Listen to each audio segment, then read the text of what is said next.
Astaghfirullah. Bismillahirrahmanirrahim.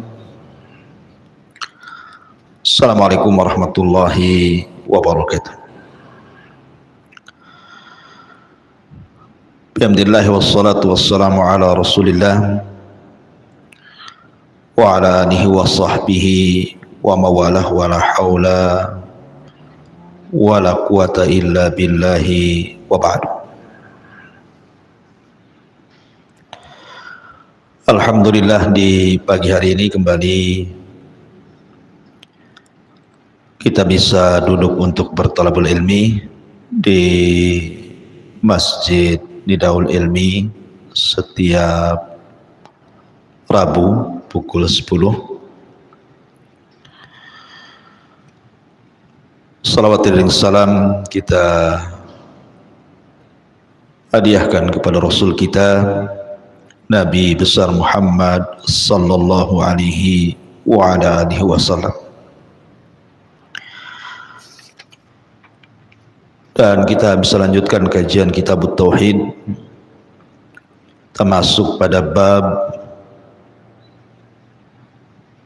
takut kepada Allah subhanahu wa ta'ala, al-khawfu minallah.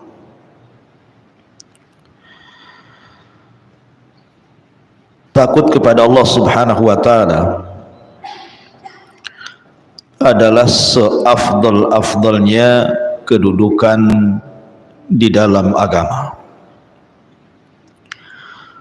karena takut itu bagian daripada rukun ibadah hati, di mana kita tahu bahwa rukun ibadah hati itu ada 3 yang disebutkan para ulama.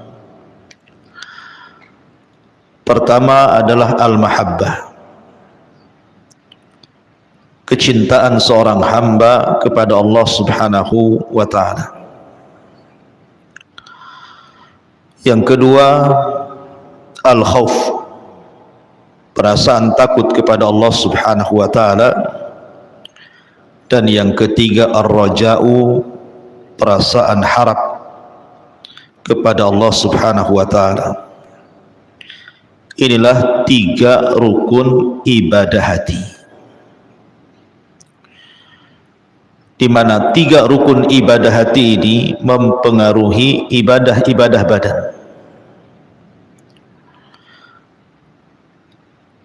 Karenanya ibadah itu tidak akan berpahala kalau sampai satu di antara rukun ibadah hati ini tidak tertanam saat melakukan taqarrub ilallah, beribadah kepada Allah subhanahu wa ta'ala. Karena terkadang 3 rukun ibadah ini justru membatalkan ibadah, seperti cinta harusnya diberikan kepada Allah, malah diberikan kepada selain Allah. Begitu juga takut harusnya diberikan kepada Allah, malah diberikan kepada selain Allah. Begitu juga harapan yang harusnya mengharap kepada Allah, malah diberikan kepada selain Allah. Makanya 3 ibadah hati ini menentukan diterima dan berpahalanya sebuah ibadah. Jadi pembahasan ini penting sekali, karena ibadah itu sesuatu yang kita lakukan setiap hari, baik ibadah hati, ibadah lisan, ibadah badan, ibadah harta, dan begitu seterusnya. Itu berhajat kepada 3 perkara ini. Lah di siang hari ini kita akan membahas satu di antara rukun ibadah hati, al-khawfu minallah, takut kepada Allah subhanahu wa ta'ala. Di dalam Al-Quranul Karim, Allah subhanahu wa ta'ala berfirman di sini, innama dzalikumus syaitan yukhawwifu awliya'ah fala takhafuhum wa khafuni in kuntum mu'minin. Allah Subhanahu wa taala mengatakan, itulah syaitan yang senantiasa menakut-nakuti wali-walinya. Maka janganlah takut kepada mereka, akan tetapi takutlah kepadaku jika kalian orang-orang yang beriman. Al-Imran 175.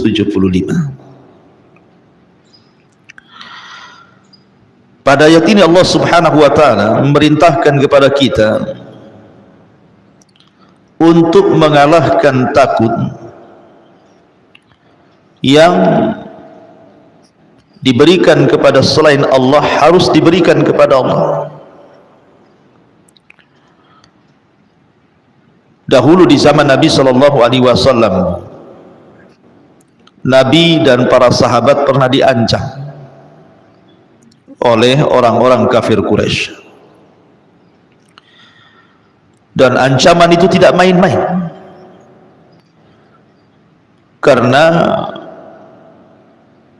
orang-orang Quraisy ketika mereka merasa menang di perang Uhud dan kaum muslimin mengalami kekalahan yang telak, sampai 70 sahabat menjadi syuhada di perang Uhud, sampai-sampai Nabi sallallahu alaihi wasallam dihabarkan mati di perang ini, sehingga para sahabat banyak yang tunggang langgang. Akhirnya kemudian tersebar kabar bahwa Nabi SAW masih hidup. Kabar kematian Nabi SAW tidak benar, karena ketika itu ada seorang sahabat namanya Mus'ab ibn Umair. Itu satu di antara 7 syuhada Uhud yang gugur di perang Uhud. Itu perawakannya mirip dengan Nabi. Jadi ketika dia gugur di perang ini, orang menyangka bahwa mereka telah membunuh Nabi, padahal yang dibunuh bukan Nabi. Sehingga kemudian menjadikan kaum muslimin akhirnya mengalami kekalahan. Salah satunya juga karena para pemanah yang ditempatkan Rasul itu kemudian turun, tergiur dengan ghanimah yang ada di bawah. Intinya bahwa dalam peperangan ini kaum muslimin kalah dan mengalami kerugian yang banyak. Akhirnya mereka pun pulang ke Madinah. Ketika kemudian orang-orang musyrik merasa menang di perang Uhud, akhirnya orang-orang musyrik mempersiapkan pasukan besar dan mengajak berperang di sebuah tempat namanya Hamr al-Asad, yang ketika itu pemimpin kaum musyrikin dipimpin Abi Sufyan. Kemudian menitipkan pesan kepada seseorang, katakan kepada Muhammad dan orang-orangnya bahwa kami orang-orang musyrik sudah mempersiapkan pasukan besar yang bisa menghabisi kalian. Jadi Abi Sufyan dan orang-orangnya berusaha menakut-nakuti Rasul dan kaum muslimin dengan pasukan besar, dengan kekuatan, dengan jumlah peralatan perang, dan begitu seterusnya. Sampailah kemudian penitip pesan ini kepada Nabi sallallahu alaihi wasallam. Hal ini digambarkan di dalam surah Al-Imran ayat 107-nya. Alladzina qala lahumun nasu innan nasa qad jama'u lakum fahsyauhum. Ketika ada orang-orang yang mengatakan kepadanya, orang-orang Quraisy telah mengumpulkan pasukan untuk menyerang kalian, karena itulah takutlah kepada mereka. Ketika kemudian penitip pesan ini sampai kepada Rasul dan mengatakan seperti itu, bahwa manusia, maksudnya orang-orang musyrik, sudah berkumpul banyak dengan kekuatan yang luar biasa, mereka hendak menuju Madinah dan menyerang Nabi SAW dan para sahabatnya. Maka ketika itu banyak sebagian para sahabat yang ketakutan. Dari sini Allah Subhanahu wa taala menggambarkan innama dzalikumus syaitan yukhawwifu awliya'ah fala takhafuhum wa khafuni in kuntum mu'minin. Sesungguhnya mereka hanyalah setan yang menakut-nakuti kamu dengan teman-teman setianya. Karena itu janganlah kamu takut kepada mereka, tapi takutlah kepadaku, kata Allah, jika kamu orang-orang yang benar. Ketika itu Nabi SAW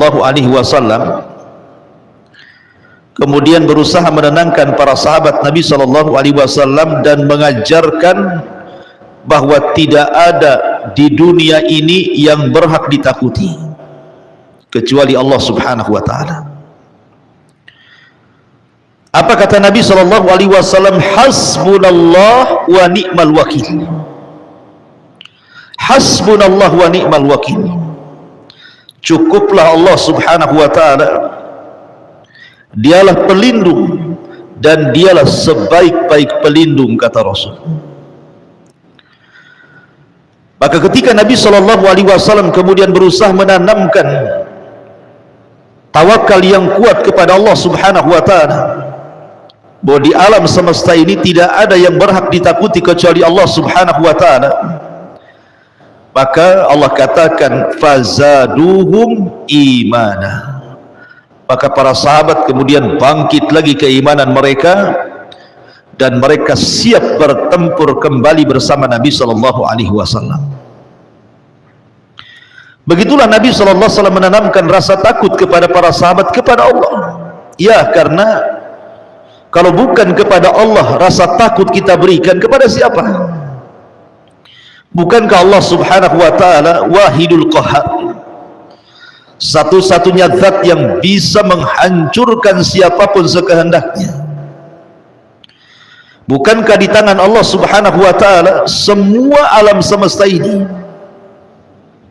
Lihat pada hari kiamat, bumi dalam genggaman, langit bisa digulung, bintang bisa dijatuhkan, lautan bisa ditumpahkan.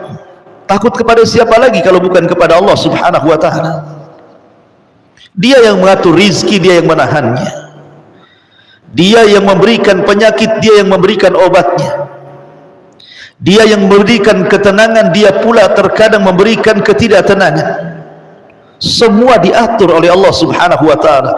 Kalau bukan takut kepada Allah, takut kepada siapa lagi? Alam semesta ini ada di genggaman Allah Subhanahu wa taala. Rasul ingin tanamkan perasaan ini kepada para sahabat. Jangan takut kecuali kepada Allah. Bangkitlah para sahabat, kemudian mereka siap bertempur melawan orang-orang Quraisy yang dipimpin Abi Sufyan. Berangkatlah mereka dengan Rasul ke tempat yang disepakati yang disebut dengan Hamral Asad. Sampai di sana orang-orang musyrik ketakutan. Kemudian mereka pulang kembali ke Quraisy. Lihat, kalau orang menyandarkan kepada Allah Subhanahu wa taala, maka tidak ada yang perlu dia takuti. Apa yang ditakuti? Sandaran kita Allah.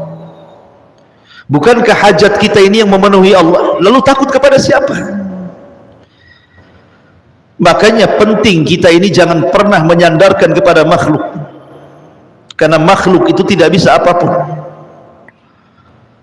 Kalau hendak menyandarkan sesuatu, sandarkan kepada Allah. Katakan, Bu, qala ya Rabb, ya Rabb. Jadi kalau ibu butuh sesuatu, berhajat kepada sesuatu, ingin menghindari sesuatu, maka katakan kepada Allah, ya Rabb, wahai Rabb, berikan sesuatu kepadaku. Maka siapapun yang mengatakan ya Rabb, wahai Rabb, dan meminta sesuatu kepada Allah, maka tidak pernah ibu akan kecewa selamanya. Tapi kalau ibu meminta kepada selain Allah Subhanahu wa taala, siap-siap kecewa.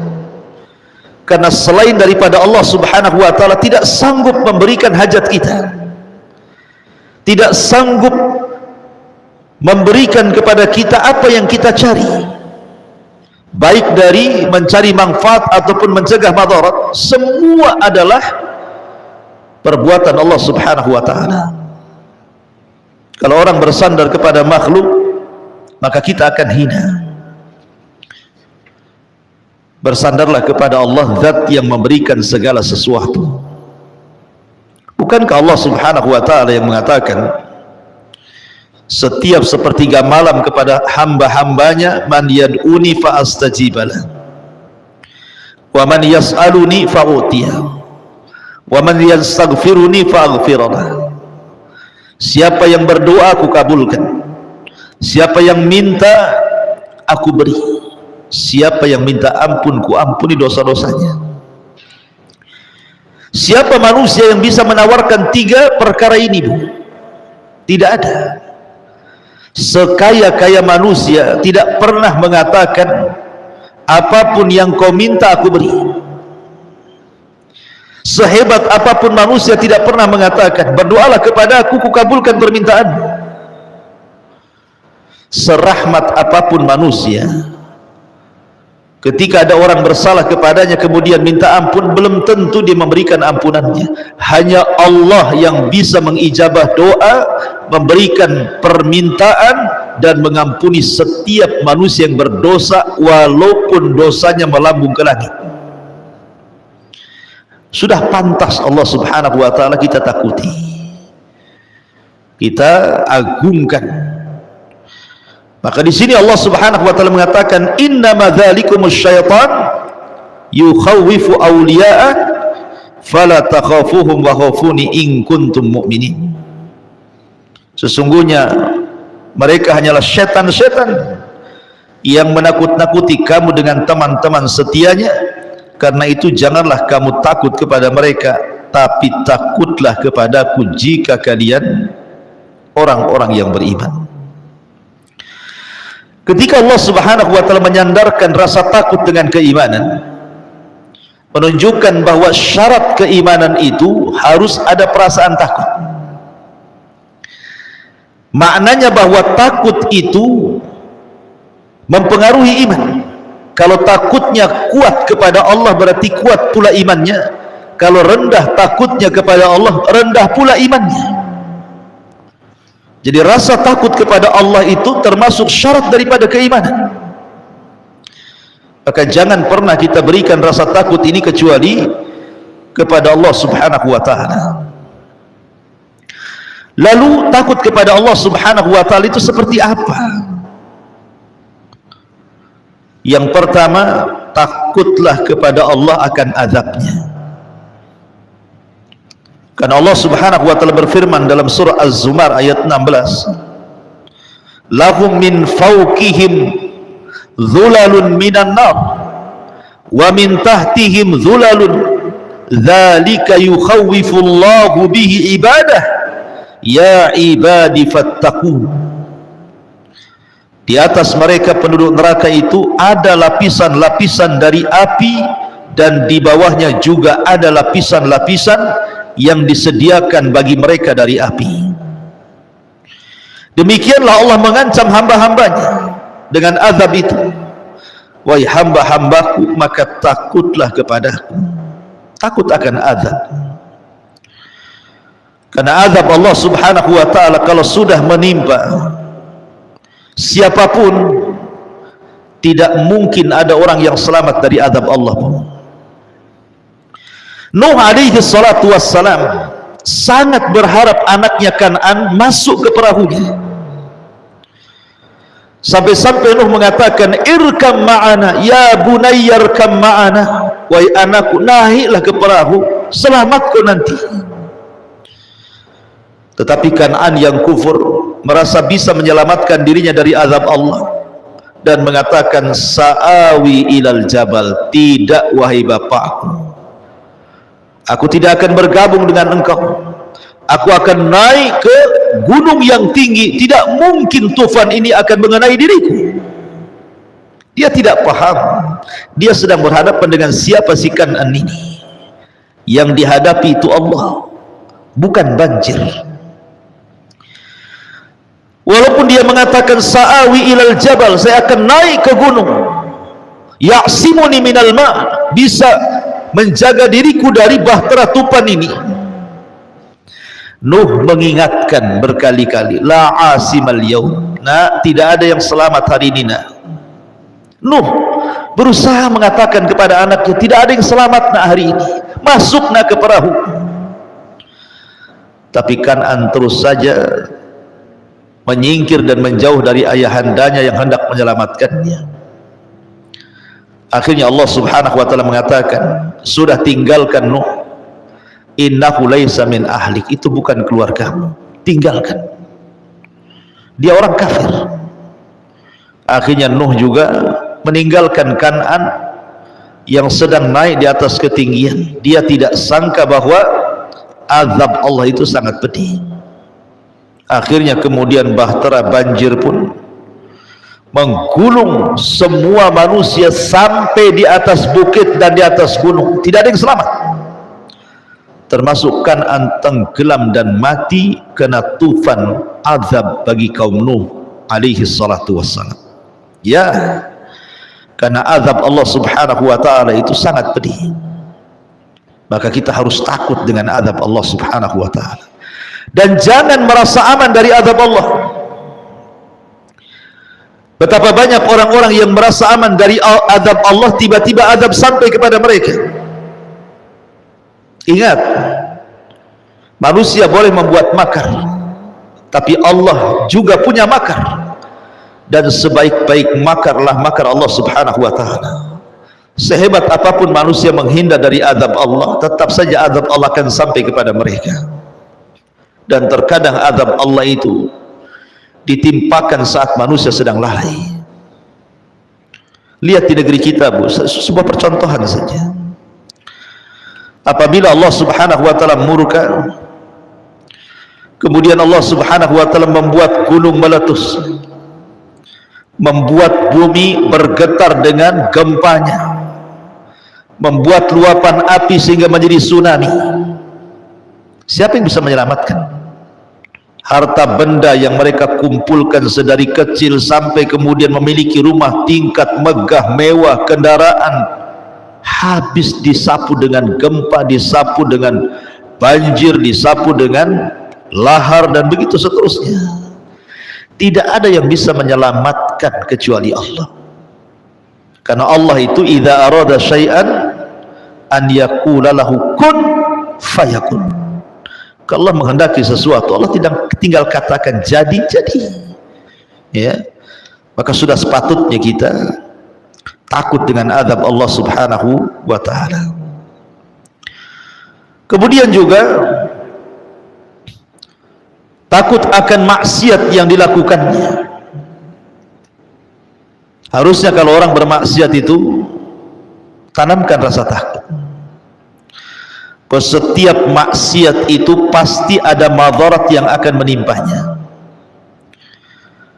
Karena kaidah agama itu setiap perintah pasti ada maslahat, setiap larangan pasti ada madarat. Maka maksiat itu bagian daripada larangan, pasti ada madarat. Perhatikan, Bu, sabda Nabi SAW. Ketika Nabi SAW berceramah kepada orang-orang muhajirin, kata Nabi SAW, wahai muhajirin, khamsun idzabtulit, khamsu hisalin idzabtulibtum bihinna fa'udzu billahi an yudrikuhun atau an tudrikuhun. Khamsu hisalin idzabtulibtum, apabila kalian terkena 5 musibah, apabila terkena kalian, maka aku berlindung kepada Allah subhanahu wa ta'ala 5 perkara ini jangan sampai menimpa kalian. Nabi SAW menggambarkan beberapa perkara yang menyangkut dengan maksiat dan akibat maksiat. Apa kata Nabi? Lam tadharil fahishatu fi qaumin qat. Tidaklah sebuah kaum terang-terangan melakukan perzinahan, homoseksual, lesbi, LGBT, hatta yu'linu biha, sampai dia terang-terangan, sudah tidak punya rasa malu lagi.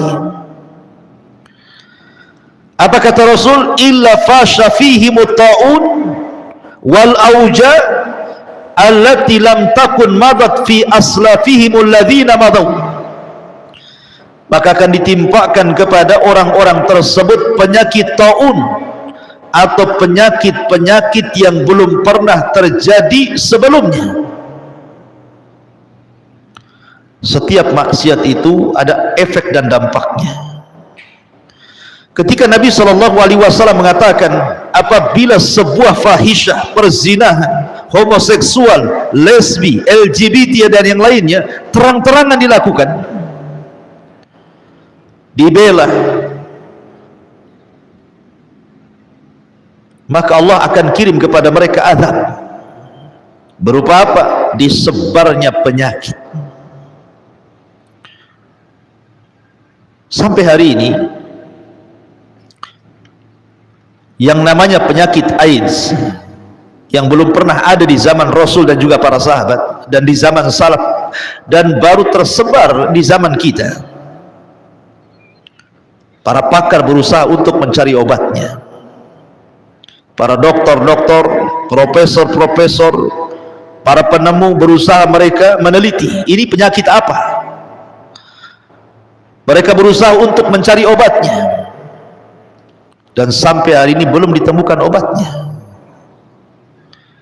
Mereka tidak sadar, sehebat apapun pertemuan dan penelitian mereka untuk mencari obat yang namanya penyakit AIDS itu, percuma saja.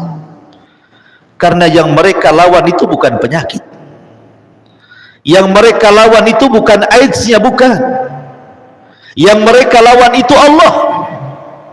Sekalipun ditemukan obat-obatan yang bisa menyembuhkan AIDS itu, Allah bisa mengirim penyakit yang lain, bakteri yang lain yang mungkin boleh jadi lebih dahsyat dibandingkan AIDS.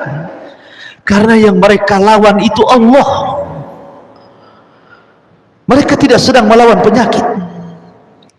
Yang bisa menyembuhkan dan menghentikan peredaran penyakit ini adalah berhenti untuk tidak melakukan fahisyah. Itu yang dikehendaki Allah. Berhenti untuk tidak berzina, berhenti untuk tidak homoseksual, berhenti untuk tidak lesbi, berhenti untuk bergabung dengan LGBT. Itu yang Allah kehendaki. Bukan kemudian maksiat ini dibiarkan, muncul penyakit, diobati penyakitnya, nggak akan ketemu obatnya. Sekalipun ketemu, didatangkan penyakit yang lebih parah dari itu. Sekali lagi, bahwa mereka sedang menghadapi Allah, bukan sedang menghadapi penyakit. Maka takutlah akan maksiat kepada Allah Azza wa Jalla. Contoh yang kedua, kata Nabi SAW, malam yang kusu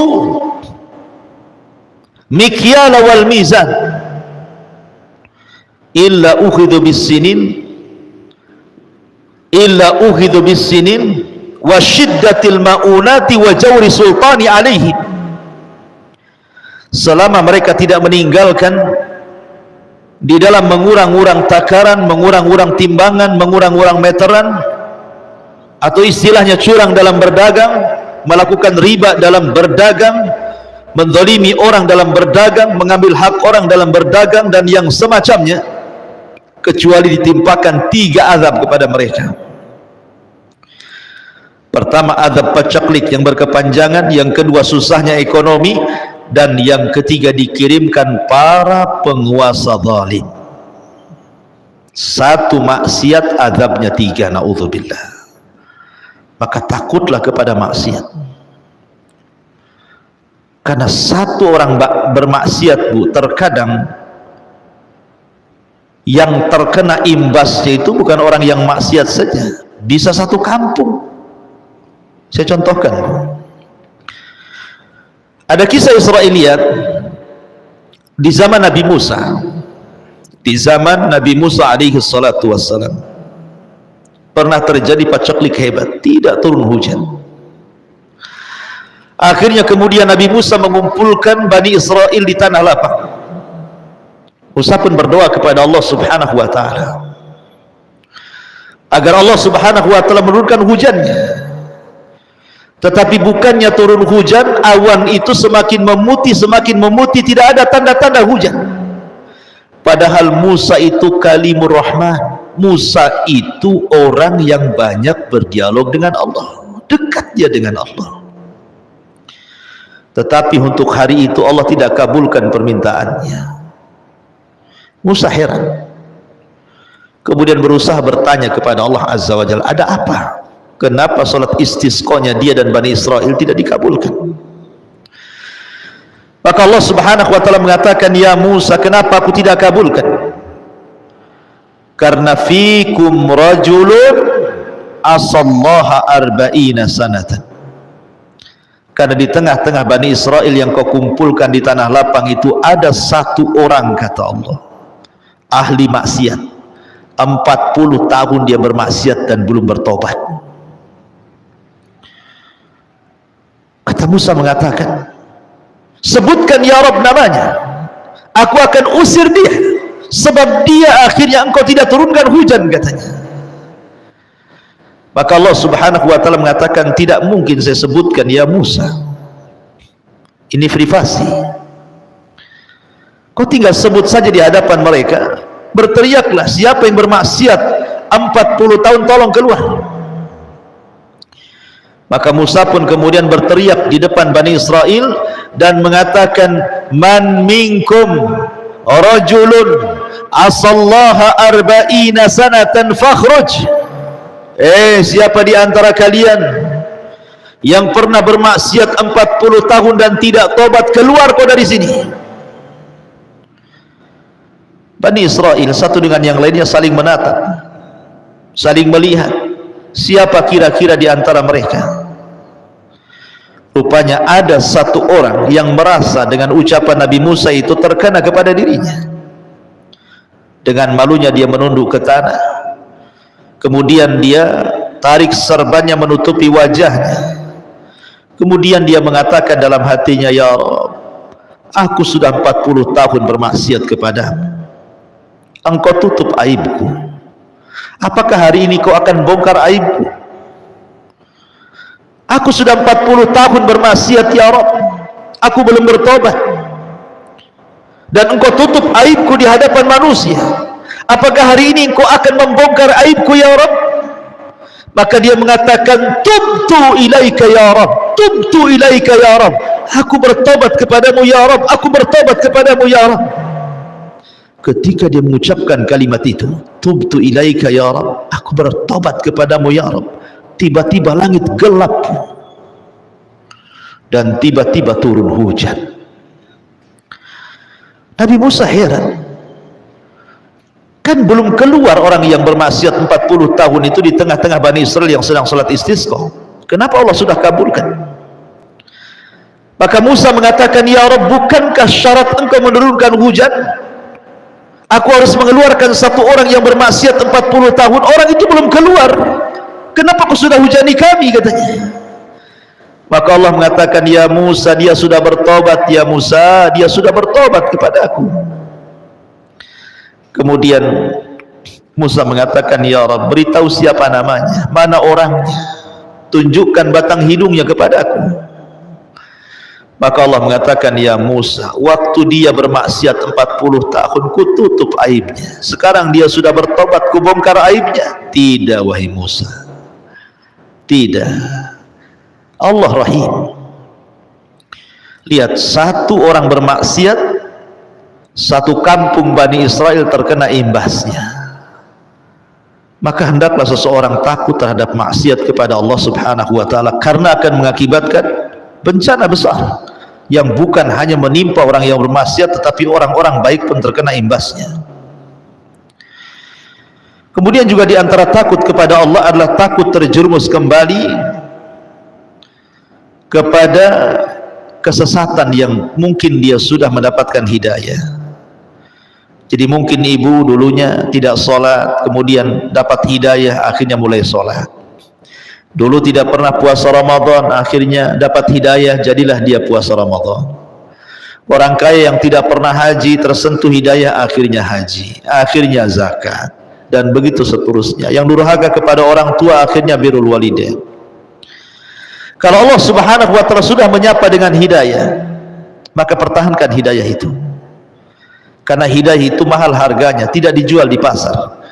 Kalau hidayah dijual di pasar, orang kaya yang dapat hidayah, orang miskin tersesat. Tapi hidayah itu hak mutlak milik Allah, diberikan kepada siapa yang dikehendakinya. Maka jaga hidayah itu.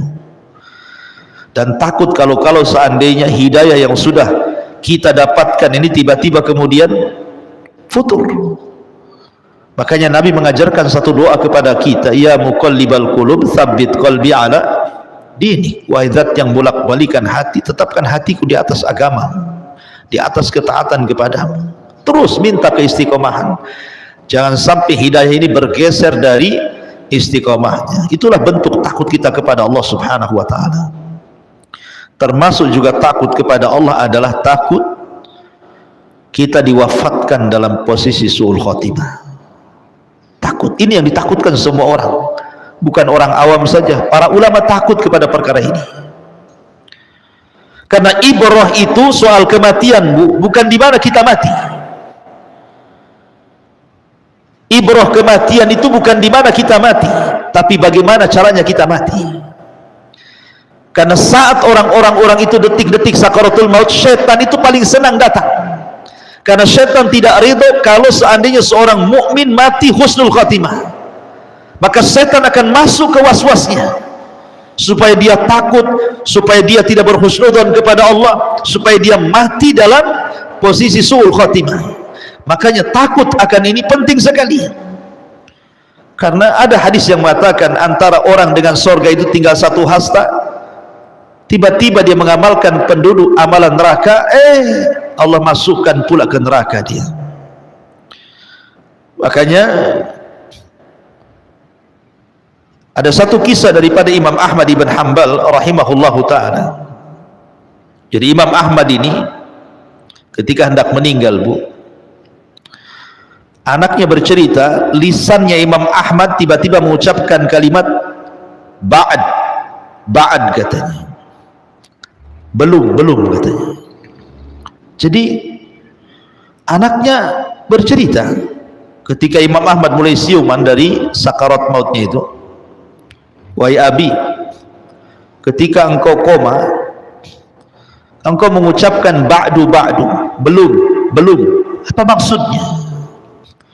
Maka Imam Ahmad mengatakan, ya bunayya, inna iblisa waqifun fi zawiyatil baiti wa huwa adun ala usbu'ihi wa huwa yaqul futtini ya Ahmad faqulu la ba'du. Wahai anakku, sesungguhnya iblis sedang berada di sudut rumah dan dia sedang menggigit jari-jarinya dan dia berkata, engkau telah lolos dariku ya Ahmad, engkau telah lolos dariku ya Ahmad. Maka Imam Ahmad mengatakan belum. Lihat bagaimana iblis berusaha menggoda Imam Ahmad agar dia ujub akan keimanan dan ketakwaannya saat ditutup akhir hidupnya. Tapi Imam Ahmad mengatakan belum. Lihat, sekelas Imam Ahmad, imam ahli sunnah, pencetus mazhab Hambali yang tidak diragukan kealimannya, tidak lepas daripada syaitan berusaha untuk menyesatkan saat detik wafatnya, apalagi kita. Ya. Oleh karena itulah maka kita berdoa kepada Allah Subhanahu wa ta'ala setiap hari agar kita diwafatkan dalam posisi husnul khatimah. Ma'asyiral muslimat yang dimuliakan Allah Subhanahu wa ta'ala, takut itu ulama membagi menjadi 4 macam. Ada takut yang disebut dengan takut ibadah. Waliman khafa maqama rabbih jannatan.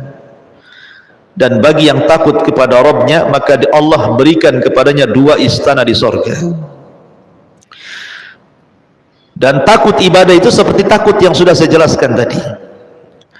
Kemudian yang kedua, inilah yang jadi pembahasan, takut yang mengantarkan kepada syirkul akbar. Hati-hati, takut yang mengantarkan kepada syirik besar, yang disebut oleh para ulama sebagai khaufus sirri, takut yang sifatnya rahasia, yang terselubung dalam sanubari manusia. Dan dijelaskan para ulama, wa huwa an yakhafa min ghairillahi min wasanin aw taghutin aw yusibuhu bima yakrah. Takut sir, takut terselubung, tersembunyi dalam hati adalah seseorang yang takut kepada selain Allah, baik dari berhala, dari patung, dari sesembahan, dari togut. Takut menimpa sesuatu yang ia tidak suka. Jadi kalau seandainya kemudian orang takut kepada berhala, orang takut kepada selain daripada Allah Azza wa Jalla, takut kuburan, takut pohon, takut lembah, takut selain daripada Allah, seperti orang dulu gitu ya.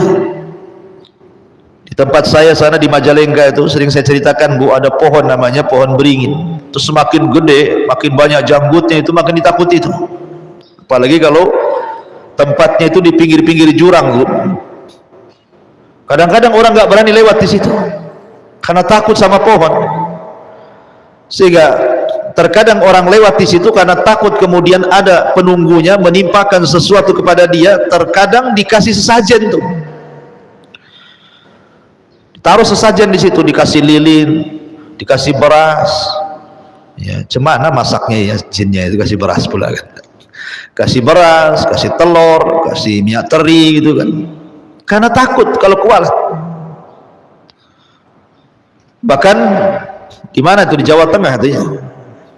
Ada satu pohon itu yang kalau kita datang itu katanya kalau seseorang kemudian berjalannya itu mundur itu apa namanya, membelakangi, tidak boleh tuh. Jadi harus mundur gitu, kalau enggak kualat katanya. Nah, ini kan ada itu pohon yang dikeramatkan seperti itu. Jadi tidak perlu takut ya. Makanya kenapa kalau orang itu hidupnya menyandarkan diri kepada Allah, enggak perlu takut sama pohon. Pohon itu tidak bisa apa-apa, Bu. Tidak perlu takut sama kuburan orang yang sudah mati. Orang mati itu tidak bisa apa-apa. Lihatlah ibu kalau tetangga meninggal tuh, tengok bisa apa dia? Gerak pun tidak. Saya itu lebih takut sama orang hidup, Bu. Kalau orang hidup saya pukul, dia pukul balik, Bu. Kalau orang mati diinjak-injak pun diam saja dia. Kenapa takut sama orang mati? Ya. Aneh orang ini ya. Orang mati ditakuti. Orang mati tidak bisa apa-apa. Orang mati itu ruhnya sudah nggak ada. Kalau dibiarkan 1 minggu udah busuk tuh badannya. Kalau dimasukkan ke dalam apa namanya tanah, sudah dimakan cacing tanah dia. Lalu kenapa takut sama kuburan, takut sama orang mati? Kalau sampai takut ini kemudian menusuk sampai sanubari ibu gitu ya, takut betul sehingga melebihi takutnya kepada Allah, hati-hati, ini bisa sampai syirik besar. Tidak boleh. Makanya saya heran kadang-kadang ada orang yang di rumah ketakutan dengan rumahnya sendiri. Aneh, dia tinggal di rumah situ takut sama rumahnya. Wah, rumah saya ini angker kayaknya nih, mau ke dapur saja bulu kuduk merinding semua. Akhirnya apa? Besoknya datang ke dukun, didatangkan dukun ke rumah, suruh dibersihkan, bersih-bersih rumah katanya. Apa yang dibersihkan, Bu? Bersih rumah itu pakai sapu, bukan pakai dukun ya. Kalau ingin bersihkan rumah ya dipel, disapu. Datang dukun pula ke rumah, bersih-bersih. Apa yang mau dibersihkan? Yang ada dukun itu motori rumah. Kadang-kadang bau ular yang ibu nggak tahu, diletakkan ular di situ. Rupanya dukun settingan belas itu. Jadi takut-takut yang seperti ini yang bahaya. Kenapa kemudian pengarang ini mencantumkan kitab ini Inilah tujuannya, agar kita jangan takut kecuali kepada Allah. Kemudian yang ketiga, ada takut tapi tidak mengantarkan kepada kesyirikan, tetapi bisa mengantarkan kepada dosa besar. Sesuatu yang diharamkan, seperti umpamanya di zaman jahiliyah, orang-orang jahiliyah itu sebagian mereka membunuh anaknya. Salah satunya adalah karena takut tidak bisa ngasih makan. Makanya Allah Subhanahu wa taala turunkan Al-Qur'an, nahnu narzuqukum wa iyyakum, kami loh yang kasih rezeki kalian dan anak kalian, kenapa kalian bunuh anak kalian? Dan rupanya tradisi jahiliyah itu bukan di zaman jahiliyah saja terjadi. Betapa banyak hari ini yang membuang anak, kan Bu? Saya pernah mendengar ada ibu bunuh diri, seorang ibu bunuh diri karena ditinggal pergi sama suaminya. Jadi sebelum ibunya bunuh diri, anak-anaknya suruh minum racun, bayi-bayinya itu suruh minum racun, Bu. Mati semua. Ibunya mati, 3 anaknya mati, yang bayinya pun mati. Habis itu dia naruh surat untuk suaminya, dan isi surat itu isinya dari awal sampai akhir takut masalah ekonomi. Ini takut yang mengakibatkan hal yang haram, akhirnya bunuh diri, kan? Dosa besar bunuh diri, membunuh lagi anaknya, dibunuh dia. Naudzubillah. Apa yang akan dihadapkan dia dengan Allah? Kalau mungkin dia saja yang bunuh diri, dia akan bertanggung jawab dirinya kepada Allah. Tapi kalau dia membunuh juga orang lain, maka Allah katakan wal mau'udatu su'ilat bi ayyi dzambin qutilat. Bayi yang mereka bunuh itu akan datang menghadap Allah.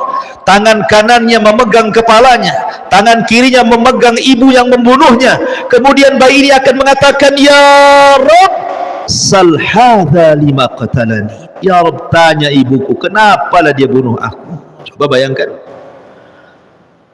ada orang seperti itu karena takut, kan? Ini takut maksiat, tidak boleh. Memang tidak sampai kepada syirik, tetapi ini dosa besar, ya. Kemudian yang keempat, inilah takut yang sifatnya mubah. Tabiatlah manusia juga punya rasa takut. Takut diancam tetangga bawa pisau gitu ya. Tiba-tiba pulang ada ular, takut sama ular, takut sama harimau, takut sama api, kan dekat-dekat dia terbakar. Itu takut tabiat, tidak ada masalah.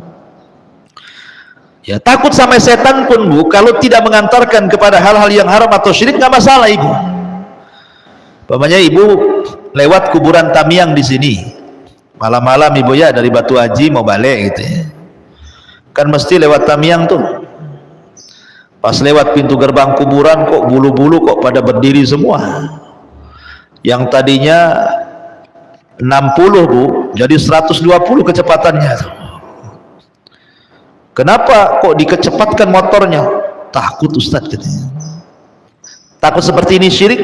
Tidak, tidak. Selama ibu tidak melakukan hal-hal yang diharamkan, hanya takut sebatas itu saja. Takut akhirnya ibu ngebut, ibu lari gitu ya. Atau kalau di rumah takut dengan kamar mandi, ibu selimutan gitu ya. Karena setan itu kan berusaha menakut-nakuti ibu ya, Bu ya. Setan itu akan berusaha mencari media-media yang dengan media itu cemana orang itu takut sama dia. Terkadang ibu di rumah lagi hujan, datang setan, gorden pula digoyang-goyang. Ya, ibu takut tengok gorden goyang-goyang. Padahal yang goyang-goyang angin. Kemudian di rumah ada pohon mangga. Mangganya kan besar, Bu. Kemudian kalau ada kilat, nampak bayangan mangganya goyang-goyang, disangka setan. Tiba-tiba kemudian di dapur angin kencang. Jendela pula ibu lupa nutup, kencang pula angin itu masuk ke dapur, ada kaleng kongguan kena angin gebrang gitu kan. Takut ada setan di dapur katanya, padahal kaleng kongguan tuh. Pokoknya yang namanya setan itu dia berusaha, Bu, dia mungkin lewat angin, lewat goyang, lewat bayangan, lewat suara. Memang begitu setan itu, hendak nakut-nakuti kita. Makanya rahasia supaya kita tidak takut, kata Rasulullah, kalau setan lagi nakut-nakuti ibu kayak gitu Bu, dengan bayangan, dengan goyangan, dengan suara, dengan angin, dengan apa kan, kata Rasul, jangan pedulikan, baca basmalah, tinggalkan. Contoh, ibu mau ke dapur, kok gelap pula, PLN ini tak nyala-nyala, hujan deras, anjing tetangga pulang gonggong gitu kan, kok kayaknya takut saya. Akhirnya mau ke dapur tak jadi. Nggak boleh. Jadikan saja, apa masalahnya? Ibu mau ke dapur mau kencing, nanti nggak jadi, nanti kencing di botol pula di kamar kan itu. Kamar mandinya di dapur. Nggak usah pedulikan. Ke dapur saja, bismillah. Ah, begitu. Kalau ibu nggak pedulikan mereka dan baca bismillah, masuk ke kamar mandi, nggak akan terjadi apa-apa Bu. Nggak akan terjadi apa-apa. Asal itu yang diucapkan, dan tidak perlu banyak dialog, cukup baca basmalah Bu. Nggak perlu siapa di dapur, nggak ada apa-apa. Nggak di rumah ibu kan siapa yang tahu? Ya ibu lah yang tahu, paling ada anaknya, ada suaminya. Ngapain teriak-teriak di dapur? Siapa di luar, saya di dalam. Nggak perlu, baca basmalah, masuk kamar mandi, selesai buang hajat, balik lagi ke rumah, ambil selimut, kurung, selesai. Jadi tidak boleh, karena setan lah takut yang seperti ini sudah tidak ada masalah, karena setan itu musuh juga, takut sama musuh nggak apa-apa. Yang jadi masalah itu Bu, kalau takut sama setan kemudian ibu mengantarkan takut itu melakukan sesuatu yang diharamkan. Kalau haram ya haram, kalau musyrik ya syirik gitu ya. Contoh, gara-gara takut ngundang dukun jadi syirik jadinya. Atau umpamanya takut, langsung ibu ambil handphone browsing, kalau ada setan di rumah apa yang harus dilakukan. Rupanya di internet itu harus gantungkan bawang putih, bawang merah, bawang ini, bawang itu, semua bawang digantung Bu. Sayanglah bumbu dapur tuh ya. Berarti ibu salah web tuh ngetiknya, bagaimana cara ngiri setan, masuk pula ke web dukun ya. Itulah yang jadinya kan masuknya ya. Kalau mau cari web yang Ustadz Sunnah lah, gimana menurut Sunnah ngusir setan, nah baru keluar semua doa-doa di situ ya. Kalau masuk web dukun ya lah keluar bawang putih, bawang merah, cabai hijau, cabai merah, semua keluar ya Bu ya. Jadi yang menjadikan syirik itu bukan takutnya. Setelah takutnya ibu ini mau melakukan apa, itu yang kemudian bisa mengantarkan kepada syirik atau hal-hal yang diharamkan. Ini dalil yang pertama yang dicantumkan mu'alif rahimahullah ta'ala. Kemudian Allah mengatakan, wa qauluhu innama ya'muru masajidallah man amana billahi wal yaumil akhir wa aqama as-salata wa ata az-zakata wa lam yahsha illallah fa asa ulaika ay yakunu minal muhtadin. Sesungguhnya mereka yang memakmurkan masjid-masjid Allah hanyalah orang-orang yang beriman kepada Allah dan hari akhir, serta tetap melaksanakan sholat, menunaikan zakat, dan tidak takut kepada siapapun kecuali kepada Allah. Maka mudah-mudahan mereka termasuk orang-orang yang mendapatkan petunjuk. Di sini Allah Subhanahu wa taala menjelaskan bahwa orang yang memakmurkan masjid itu terbagi dua. Ada yang memakmurkan masjid secara hissi, bangunan, ada secara maknawi, dengan sholat, dengan zikir, baca Quran. Dua-duanya memakmurkan masjid, baik yang membangun atau yang mengaji di masjid. Kayak kita sekarang ini Bu, yang ngaji di masjid ini sedang memakmurkan masjid namanya. Jadi ibu datang ke masjid kemudian ngaji, itu selain dapat pahala ngaji, ibu juga dapat pahala memakmurkan masjid gitu maksudnya. Jadi ibu duduk di sini itu banyak pahalanya. Pertama dapat pahala taklim, yang kedua memakmurkan masjid gitu, yang ketiga langkahnya dari rumah ke sini itu terhitung pahala, nanti pulangnya juga.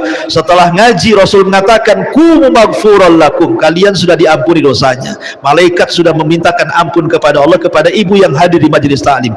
Oh banyak Bu, kalau orang dah hadir di majelis taklim itu macam-macam pahala ya. Tapi banyak juga yang tak tertarik, tak tahu juga saya.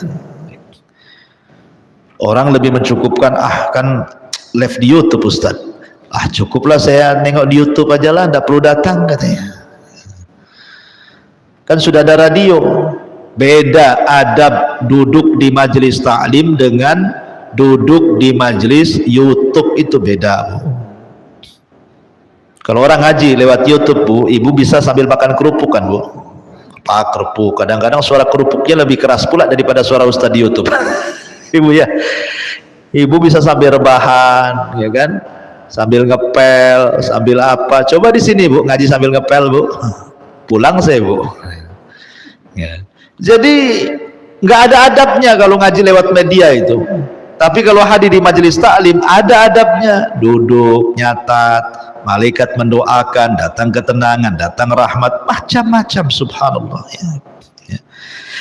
Nah, jadi orang-orang yang memakmurkan masjid ada dua, ada yang membangun secara hissi, ada yang membangun secara maknawi. Yang maknawi inilah yang dimaksud ayat ini yang kita bahas di sini, di mana orang-orang yang masuk ke dalam masjid salah satunya adalah yang memakmurkan, yang menanamkan rasa takut hanya kepada Allah. Jadi ketika masuk masjid tumbuhkan rasa takut kepada Allah supaya makin khusyuk ibadahnya, makin khusyuk ngajinya, makin khusyuk takut tidak diterima, takut seandainya ditolak, takut macam-macam, sehingga dia makin sungguh-sungguh ibadahnya itu ya. Kemudian mu'alif rahimahullahu ta'ala mengatakan, wa minan nasi man yaqulu amanna billah fa idza udhiya fillahi ja'ala fitnatan nasi ka'adzabillah.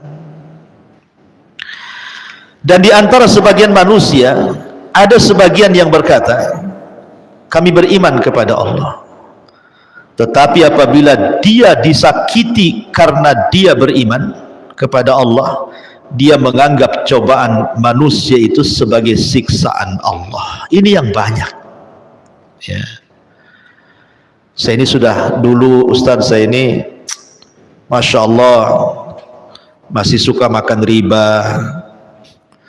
masih suka ya cari penghasilan itu yang haram-haram. Alhamdulillah Ustadz, setelah saya ngaji saya mulai tinggalkanlah riba-riba itu, yang haram-haram itu saya mau tinggalkan. Akhirnya kemudian Allah coba dia, Allah uji dia. Dulu masa ribanya penghasilan sebulannya 10 juta, 15 juta nggak kemana. Setelah ditinggalkan riba, dia keluar dari instansi riba, kemudian dia mencari yang halal. Kemudian mulailah dia buka usaha, tak jual gorengan, tak jual es cincau, tak jual ini jual itu, sepi, hujan terus, gak ada yang beli. Mulai dia berpikir, kok susah kali lah hidup ini, kayaknya sedang diuji, sedang diazab saya sama Allah ini. Akhirnya mulai dia terpikir, setan masuk, coba saya dulu gak keluar, sudah enak, nah, balik lagi ke riba tuh. Otaknya itu pengen balik lagi ke situ. Cobalah dulu saya nggak keluar ya, saya tergesa-gesa, mesti saya nggak seperti dulu, berpikir dulu nih harusnya keluar itu, jangan langsung main keluar, tahu-tahu seperti ini hidup saya susah gitu Pak. Itulah sebagian manusia gitu Bu ya, persis seperti yang difirmankan Allah Azza wa Jalla itu. Jadi ada orang-orang yang mengatakan kami beriman kepada Allah, tetapi apabila dia disakiti karena dia beriman kepada Allah, dia menganggap cobaan manusia itu sebagai azab Allah. Jadi kalau kita sudah mengaku beriman, mengaku muslim, mengaku mukmin, mengaku sudah hijrah, sudah sunnah, maka jadikan setiap cobaan Allah Azza wa Jalla itu bagian daripada mengangkat derajat dan menghapus dosa. Karena banyak manusia-manusia itu yang mengatakan apabila datang musibah kepadanya, anaknya sakit, terus sakit dapat kunjung sembuh, mulai dia sakhat, marah kepada Allah. Ya Allah, kenapa aku terus yang diuji? Kenapa anak saya terus, kenapa anak orang lain sehat? Apabila gulung tikar usahanya, ya Allah, kenapa asih saya terus yang diuji seperti ini? Kenapa enggak orang lain saja? Ketika kemudian dia ditimpa sakit, kenapa mesti saya lagi sakit? Kenapa? Pokoknya asih kenapa dan kenapa. Dia tidak mengetahui bahwa maksud Allah itu terkadang mengangkat derajat kita. Boleh jadi mungkin kita dulu banyak dosa, dengan diberikan ujian itu Allah sengaja ingin menghapuskan dosa-dosa itu tanpa beramal dengan cara cukup sabar. Dia tidak paham, karena terkadang juga ada surga yang tidak bisa diraih dengan sholat, dengan puasa, dengan zakat, dengan zikir, baca Quran, hanya bisa diraih dengan sabar. Jadi ada surga itu yang hanya bisa diraih dengan sabar, ada dosa yang hanya bisa digugurkan dengan sabar. Harusnya kan terpikir ke situ ya. Jadi ada orang-orang yang ketakutan dengan ekonomi, ketakutan dengan kesehatan, ketakutan dengan nasib dia masa depan. Akhirnya kemudian dia menyalahkan Allah Subhanahu wa taala. Jangan ya. Kemudian karena manusia itu bagaimanapun tidak mungkin dibiarkan, pasti diuji ya. Karena dunia ini tempat darul bala, tempat ujian. Ada 3 perkara tidak mungkin lepas bagi manusia. 1, manusia ini tidak pernah istirahat. 2, manusia tidak mungkin didiamkan dari ucapan manusia. 3, manusia pasti akan mengalami kematian. 3 perkara tidak mungkin lepas dari manusia, Bu. Saya ulangi, 1, manusia tidak mungkin istirahat. Nggak mungkin, Bu, ibu istirahat. Habis orang ini selesai ngomongin kita, Bu, besok dia ngomongin orang. Yang ngomongin ini datang lagi ngomongin lagi. Pindah rumah, dia musuhnya beda lagi. Dia juga ngomongin saya. Mau pindah ke mana, Bu? Mau ke hutan sendirian? Biar serigala monyet itu kan nggak ngomongin ibu gitu ya. Siapa bilang?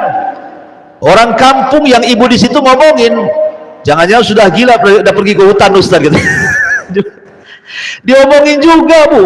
Jangan kira ibu di hutan sendiri gak ada yang ngomongin. Oh, mungkin lebih parah lagi, itu sudah gila, punya penyakit jiwa loh itu. Kenapa? Uzlah dia di tengah hutan tuh, kawannya sama ular katanya. Tidak ada manusia itu lepas dari omongan manusia. Sabar ya. Orang itu tidak bisa istirahat, Bu. Pasti diuji. Makanya perlu sabar. Itulah sabar sebenarnya pahala yang paling besar, yang tidak ada batas pahalanya ya.